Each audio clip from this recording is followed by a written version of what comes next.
mitos y realidades de la historia, con Pedro Fernández. Pedro Fernández, qué gusto escucharte. Esteban, qué gusto estar en tu programa otra vez. ¿Cómo estás? Bien. ¿Qué vamos a platicar el día de hoy?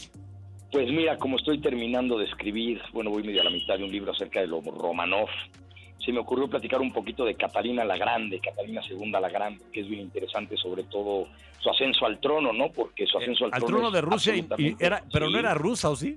No, hombre, no tenía una sola gota de sangre rusa, era completa y absolutamente alemana. Su nombre original es Sofía de Hesse-Darmstadt, para que te des una idea, ¿no? Toma. Y completamente alemana. Lo que pasa es que a ella la llevan a Rusia cuando es una adolescente, tendrá 15 años, 16 años, si acaso, cuando la llevan a Rusia para casarla con el nieto de Pedro el Grande. Pedro el Grande tuvo 2 hijas, y una de ellas, Ana, se fue a vivir a Holstein, ahí en el norte de Alemania, y tuvo un chaval por ahí que se llamó también Pedro, y se lo habían llevado a Rusia para educarlo y prepararlo para ser zar. Lo cuidaba su tía Isabel, que era emperatriz. Hay que recordar que en el siglo XVIII hubo 4 emperatrices en Rusia: Catalina I, Ana, Isabel y Catalina II. Y de estas 4, esta Catalina no tenía, como les dije, absolutamente ni una sola gota de sangre. ¿Ella es la última Catalina? Ella es la última Catalina, porque a partir de Catalina no vuelve a haber ni una sola emperatriz en Rusia. Como ella aparta a su hijo del trono, Pablo, en cuanto muere su mamá, él legisla para que haya una ley sálica súper estricta en Rusia, y por eso no vuelve una mujer a ocupar el trono. Oye, ¿y por qué ocupó el trono si no era alemán? ¿Con quién se casó? Esa es la parte interesante. A ella la llevan a Rusia para casarse con el nieto de Pedro el Grande, que también se llama Pedro. Y entonces los casan cuando son unos adolescentes, en tiempos de la emperatriz Isabel. Y desde el principio el matrimonio es increíblemente mal avenido. Cuentan por ahí que en la noche de bodas Pedro nunca se presentó porque se quedó, ¿no?, chacoteando con sus amigotes, nunca se presentó en la cama de la novia. Entonces, desde el principio todo fue mal. Pedro sentía al principio recelos y al final desprecio por su esposa, definitivamente. Ella era mucho más inteligente que él, por eso se acomplejaba. Era una mujer culta, era una mujer leída, era una mujer ilustrada, acuérdense de la ilustración, ¿no?, del siglo XVIII. Mientras que él era un militarote. Igual que su papá, no se trajo regimientos de Alemania, le gustaba ver desfiles, paradas militares, pasar revista a sus tropas, y odiaba todo lo ruso. Y se notaba que odiaba todo lo ruso. En cambio, ella, desde que se convirtió a la ortodoxia y tomó el nombre de Catalina, porque las esposas de los zares, que normalmente venían de Alemania y se tenían que convertir a la ortodoxia, cambiaban el nombre como un nacer simbólico, por decirlo de alguna manera, ¿no? Y entonces esta Catalina se hace querer por los rusos, aprende ruso rápidamente, aprende todo lo que hay que saber de la ortodoxia, mientras que Pedro, por una viruela que casi lo mata, después de eso deja los estudios y no hablaba ruso, lo medio chapurreaba. En realidad él prefería hablar en ¿De alemán. dónde era Pedro? Era de Holstein, del norte de Alemania. Ah, también. ¿Ninguno de los dos? Ninguno de los dos. Él era medio ruso porque una hija de Pedro, que se llamó Ana, se casó con el duque de Holstein. Entonces él era medio alemán y medio ruso, pero él creció hasta los 14 años en Alemania. Y era igual que su papá, ¿no?, un germanófilo perdido. Y entonces cuando muere Isabel, que era la emperatriz, pues Pedro se convierte en Pedro III. Pero cometió cualquier cantidad de errores que lo llevó a ser despojado del poder.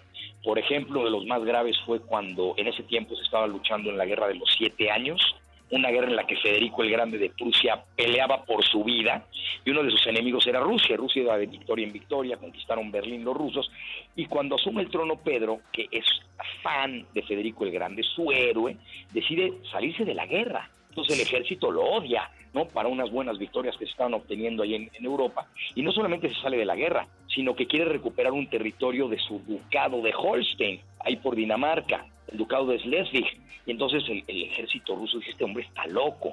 Por otro lado, a los regimientos de la Guardia, los grandes regimientos de la Guardia de tiempos de Pedro el Grande, los Preobrazhensky, los Seminovsky, les pone uniformes alemanes, toda su camarilla de alemanes gobierna, y entonces toda esta inconformidad de los guardias, del ejército, de los burócratas, de los nobles, se empieza a remolinar en torno a Catalina la Grande. Y sintiéndose apoyada a Catalina la Grande, decide empezar a conspirar.